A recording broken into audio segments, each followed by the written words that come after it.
merci Junior Serigne Niang lan moo ci sa jàngat quand même. waaw bon sama jàngat daal Alpura. mooy dans un premier temps damay féliciter autorités yi fi ne parce que lu tax ma leen di féliciter gis naa ni depuis bi ñëwee ba léegi bari na ay dossiers yoo xamante ni taxawoon na mais gis naa ni dossiers yu bari yëngatuwaat na ba véritablement ñu tegaat ko ci loxo yoon. loolu li ma ci mën a wax rek mooy xam nga cas bi am na cas bu ko jiitu temps yee toog nañ dégg am na benn jeune garçon comme Fallou boo xamante ni même cousine am lañ ko jiiñ ni da ko doon violé booy bi tëdd na 2 ans junior ñu doon ko génne. je croyais que même cas bi la sax. même cas la 2 ans tëdd na ñu génne ko nii deful dara xam nga yooyu ay phénomène la yoo xamante ni de plus en plus mi ngi am ci société bi léegi beneen aspect bi aussi sénégalais yi. xam nga lii dafa wanewaat ni sénégalais bëggul injustice parce que boo xoolee sénégalais yi dañu mobiliser wu depuis boobu ba léegi taxaw mettre la pression sur la justice pour que véritablement mbir mi leer une bonne fois pour toutes parce que Fallou ñëpp dañ jàpp ni innocent la man nag sincèrement parlant wax dëgg yàlla man liñ koy tuumaal gëw ma ci dara parce que am na ay version yu fi génn yaayam def na live xaw ma point de presse xaw ma nu ñu ko mën a tuddee def na ak waxtaan ak ay journalistes toog waxtaan ñu dégg wax jam wax ak kaddu ya mu yëkkati am ay incohérence yu baree bari yoo xamante ni daf ci feeñ te même boo xoolee sax nañu enregistré vidéo bi da ngay xam ni bëri na ay éléments yu ñu ci tëb. yaayu xale bi depuis Mbour defe naa am na waxtaan bu mu seq ak ay journalistes ci biir waxtaan woowu incohérence ya ca feeñ rek mën nañu jox njort ak dut ni Fallou dañu jël tuuma kese teg ko ci kaw. parce que déglu nañ aussi tamit famille Fallou wax nañ ay mbokkam wax nañ ay jege ñaaleem wax nañ également la nga xamante ni moom moo xew ci diggante moom ak tantam ba yegg si fii parce que c'est un problème boo xamante ni problème bu yàgg la. te du ci Fallou rek lañu ni la tante ji orienté pour déstabiliser ko commencé na ko ci ay rakku Fallou commencé na ko itam ci ay magu Fallou parce que tey bëri na ñoo xamante ni ñu ngi bokk ak Fallou ndey ak baay nekkatuñu woon ca kër ga sax lan moo leen fa génne.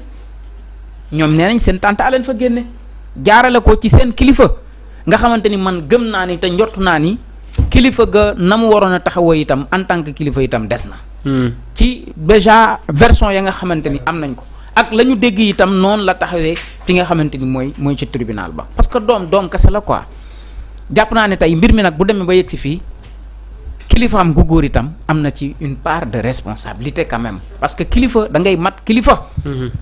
man nag sama conviction la sama gëm-gëm dama gëm ni Fallou ci boppam dañ ko war a bàyyi mu dem ñibbi parce que li avocat bi wax bu ñu ci tënkoo ak ña nekkoon ci tribunal bi mooy amul ay preuves suffisantes yoo xam mën nañ ci sukkandiku pour wan ni moom moo def amul kenn koo xamante parce que viol mbir mu sérieux la quand même du da ngay xëy ni rek tuumaal nit viol nii rek ñu dem ne voilà xool nañ xale bi gis nañ lii nangam ak nangam wala nañ ko tëj déedéet ñu ngi ciy yàq ay vie ñu ngi yàq ay vie yu baree bari ñu ngi jël ay nit di leen tuumaal viol te seen ay noon ak seen ay adversaire dong ñoo nekk seen ginnaaw comment concevoir te souvent ñi ñu koy teg c'est des enfants wala des jeunes yoo xam ay orphelins lañ nekk nañ seen yaay nekk nañ ci kër doon fa sëy nekkatu fa seen tante di leen xeex utiliser nag moyens yi mu am yépp te lu ci bëri nag ci seen kilifa gu góor la koy jaarale parce que tey jàpp naa ni seen kilifa gu góor bu taxawoon taxawaay bi war tantam du ñeme sañ def yenn yi nag dañu waxante dëgg waaw. léegi nag moo tax ma ni man la may sàkku ak la may ñaan donte mbir mi dafa des na parce que bu dee liberté provisoire la ñu wax am na lu des te délibéré bi defe naa le 27 la. la ñuy ñaan daal mooy nañ ko bàyyi mu dem ñibbi. parce que fii wax dëgg yàlla man dama jàpp ni tuuma rek moom moo fi tegu quoi su ma dégloo nag les 2 versions ak la xew. waaw dañ ko liberté. dañ ko rejeté. c'est déjà rejeté. waaw xoolal loolu. kon day rester en prison. te gis nga nit ñi déjà commencé woon nañ. au vu du déroulé puisque le procureur laajul dara. non, c'est après ça que le avocat yi dugal liberté ah provisoire. ok rejeté ko. ñu rejeté ko automatiquement. kon donc il va rester en prison. mais nañ ko ñaanal yàlla parce que affaire bi metti na te et puis yàgg na. déjà Fallou xam nga tëdd na ay at yu bëri kenn xamu ko. kenn déggul coow li. tëdd na 5 ans. 5 ans déjà Oh, kenn quel yëgul cas. mbir mi mais loolu dafa metti léegi imaginer ñu xëy na ko defoo dara est-ce que tey loolu mu jot a tëdd ci ay at justice dana ko réparer est-ce que dina am ay dommages c'est des interrogations. dañ ko jiin dañu ko jiin liñ ko jiin. non parce que duñ ne xëy deful dara parce que première instance condamné nañ ko à 15 ans de prison. kon nag nan lañ def ba deuxième instance ñu ñëw ci deuxième instance ba léegi aujourd'hui on s'est rendu compte que y a pas de preuve derrière loolooy problème bi ndax première instance. il a été condamné. non loolu du dara. à 15 ans de prison mais loolu du dara si doxalinu yoon.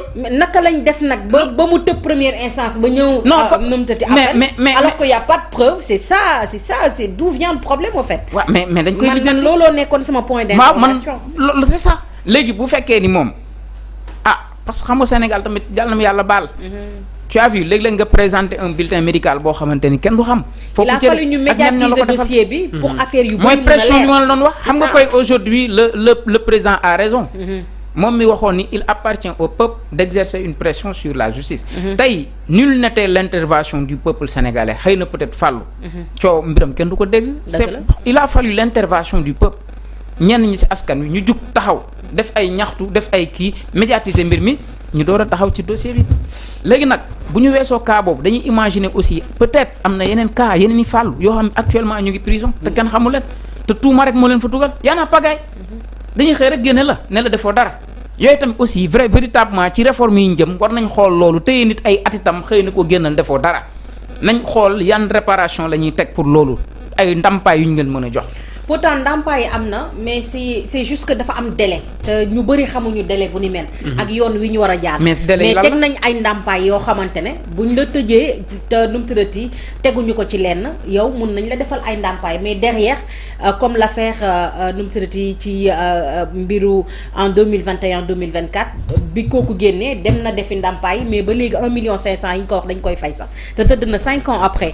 ba léegi kenn fay ko mu ngi topp ci loolu di topp ci loolu. loolu léegi loolu il faut ñu paramétrer ko structurer ko nga xam ça doit être quelque chose boo xam ne day automatique parce que automatique yaay def yéen ñaar li ngeen di wax ne dafa am lu mu wone mooy góomu justice Sénégal vide bi quoi non góomu xam nga dama doon toog télé ma naan la ñun dañu am góomu robaale xam nga góomu robaale lii si bokk na si góomu robaale justice Sénégal xam nga justice sénégalaise moo fi jàpp Sayer Kébé qui a écrit juste un commentaire. On le met en prison pendant 4 ans. 4 ans. ñu génn ñu bàyyi ko. Sayer dem na ba am problème mu xel. Sayer yàlla dimbali na ko sax après. résilience bi ma am ak capacité yi. Sayer def candidat libre au baccalauréat il obtient son baccalauréat mu dem jàngi bind na livre et cetera ñaata erreur judiciaire. le vrai débat grand xamal la. munoo calculer ñaata Sayer Kébé am na la ñu mën a jëlee li lay wax.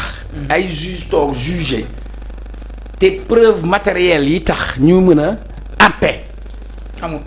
c'est un problème. benn neel benn. ne ñu dem ñu loqati ki defaroon certificat médical bi. oui. parce que y a beaucoup ñuy am ay certificat médical de complaisance la preuve da ngay jotee fii ulay léegi mën naa dem diw fii xonqal bëtam léegi jaar fii léegi. bañ na ko sax léegi boo jotee ak nit sax léegi da ngay dem ci dispensaire bi ngay dem yóbbaale benn 10 000 ñu dóore la defal la si ay ITT yu dul jeex muy problème beneen problème bi enquête yi ñan ñoo def enquête bi ba jël ko ba jàllale ko. nañ dem ñu xool ñan la ñu interroger yan témoin mais loo xam ni mënuñu génnee témoin c'est un problème beneen problème bi xam nga lan la nañ ko waxul léegi l'autre problème c'est quoi cette fameuse loi sur le viol.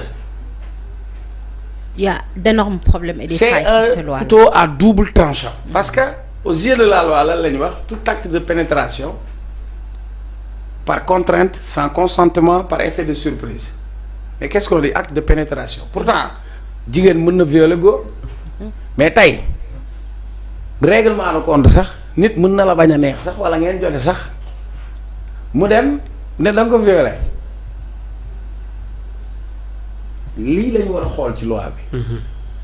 lii man gis nga boo gisee ay waxu condamné à mort kii nu mu tudd comme ku rey ñu rey la lu tax man sawaruma ci. dëkk boo xam ne pour ñu kon bu nañ fi jiit nit rey te bu ñu amul preuve matérielle moom ma rey ñu rey. xam nga lu tax ñu naan loi bi dafa am ay failles dañuy naan tout acte nu mu tëdd de pénétration derrière. et que cette pénétration là peut être mun na nekk en nu mu tëddati ku jigéen ki mun na ko d'accord pour pénétration boobu am bu paree xëy dem porter ji la plainte ñëw ne daf maa forcer mais ñoom bu ñu demee def certificat médical la gis ne am na pénétration am na trace de sperme rek dañu ne ko jigéen ki am dëgg alors que ku jigéen ki mun na bañ a am dëgg ndax man gis naa cas yu bëri ñoo xamante ne dañuy am problème ak seen copain wala seen copain bàyyi leen fi bëgg a dem takk ji jabar wala sax nu mu tëddati ñu dem ba gis ne laaj nañ ko dara sax mu bañ leen koo jox ñu ñëw volontairement tëdd ak seen copain ba pare delluwaat dem porter ji plainte bu ñu ñëwee bu ñu defee certificat médical dañ fay fekk traçabilité ne contact am na seen diggante déjà ñu déféré la léegi bu ñu la déféré vu que ne c'est criminalisé mandat de dépôt au Sénégal quand il s'agit de crime mais il y a pas de délai au fait bokkul nu mu tudd correctionnel nga xamante ne dañoo ne au-delà de 6 mois amoo droit téye ki nga xamante ne moom nga dégg mandat de dépôt mais bu nekkee crime rek yow kooku mën nga ko téye sax 10 ans 5 ans moo tax tu vois des gens plus de 7 ans 8 ans 10 ans ñoo xamante ne dañ leen jàpp ci crime parce que amul délai loolu yëpp waxtaanee nañ ko ci assises yi nga xamante ne tey xaaruñu lu dul le président pour mun a def lu ñu mel moo tax ma ne la loi bi nga xamante ne moo jëm ci viol c'est vrai war nañ ko ça protège les femmes mais tamit nañ waxante dafa am failles yu bëri yoo xamante ne ça met en nu les hommes et que yaa jigéen yu bëri yoo xamante ne tey ñu ngi ciy jaar di lor ay góor yu bëri bëri te war nañ ko seet pour wax la conséquence loi bi est-ce que tu sais que maa ngi dégg benn oustaz mu naan violer sa jabar par exemple nee na loolu caaxaan xam nga oustaz bi loolu la wax Modou Fall moo wax loolu. mais li mu wax si dégg-déggam ak dégg-dégg sénégalais c'est vrai mais aux yeux de la loi lan la ñu wax tout acte de pénétration sexuelle oui. sans consentement c'est-à-dire kon yow soo amee sa soxna nga soxla ko moom mu bañ sans consentement on va dire que c'est un viol pire encore est-ce que tu sais que nga seq ak ndaw si ngeen di foo ba egg fenn fi ba nga commencé sax su la neexee moom su dès l'instant que mu ne stop soo continuer on considère que c'est un viol am na benn cas bu mu amoon parce que nous on l'avait fait cas pratique maa ngi nuyu sama prof Sada Simas damay bañ a tudd waa ji ab journaliste bu siiw la woon xam nga les gens disaient que viol mënul nekk parce que moo xale bu jigéen bi ñoo ànd foofu si auberge bi war di serbet et cetera machin beaucoup disaient que xale bu jigéen bi moo ko dem fekki mais aux yeux de la loi c'est un viol parce que moom nee na egg na si ndaw si mais moment bi mu egg si ndaw dafa ne ko stop donc li lay wax le fait que ñu criminaliser ko prime dip mandat de dépôt donc mën nañ la fa fàtte juróomi at te duñ la lijjanti ba pare sur le plan des preuves matérielles parce que lay cas bi mu la wax nii bu fekkee dañu dem ñu prouver am na acte de pénétration mais qu'est-ce qui prouve le consentement parce que nit ki mënoon na ko def avec son consentement parce que yéen ñaar fa nekk mais bu demee si yoon mu ne amul woon consentement donc suñu ne absence de consentement rek automatiquement on va dire que c'est les preuves t'incriminent derrière donc lii lu ñu war a xoolaat la sinon dinañ fi jël ay nit yow mën ngaa siiw man mën naa siiw sax ñu dem bindal la fi dara léegi xëy ne la viol dóor la ci kaso bi mais Cheikh Omar la preuve bi ñu bëggee liquider Ousmane Sonko du yooyu lañ fi waxoon waaw fan la mujj moom laa doon wax sànq c'est parce que Ouleymane xam la moo tax loolu parce que la plupart cette loi là ñan ñoo ko porté woon c'est les organisations féministes moi je l'ai toujours dit c'était organisation pour pouvoir charmer la clientèle politique des femmes mais Aïda Mbodj sax xam nga lan la woon Aïda Mbodj dañ ko defoon comme la porte voilà moom moo doon porter combat bi mais derrière cette loi là dafa am ay association féministe yoo xam ni ñoo nekk di si liggéey di def ay plaidoyer di dem un peu partout di def du lobby parce que elles sont financées dafa am ay kii yu bëri yu nekk derrière man maa ngi koy wax fii keroog rek participer naa ci benn bon xaw ma comment on appelle ça xaw ma séminaire la xaw ma symposium boo xam ne ni ay organisation fii féministes ñoom ñoo ko organisé sur la pour comment on dit ça l'autorisation de comment on appelle ça de l'avortement en cas de viol. voilà ñoo ngi lobbying ci affaire avortement man je l'ai dit man bi ma jëlee parole j'ai pris parole là-bas. fii la woon fii aux Almadies mais je les ai dit man damay je suis journaliste. damay def ay chroniques je passe pour mu mën a ko porter seen combat pour mu mën a wax il faut que ma xam réellement ce qui est derrière. parce que ñoom nee nañ dem nañ ba gis sax même les familles religieuses et tout ça pour waxtaan si ak ñoom Touba et cetera mais ils ne nous diront jamais que lan lañ fa jëlee. parce que moi j'ai posé cette question là réellement lan lañ leen répondre par rapport à cette loi là. parce que nit ñi tamit dañuy am ay xel di xalaat xam nañ ni y a des choses qu'on ne dit pas qui sont derrière.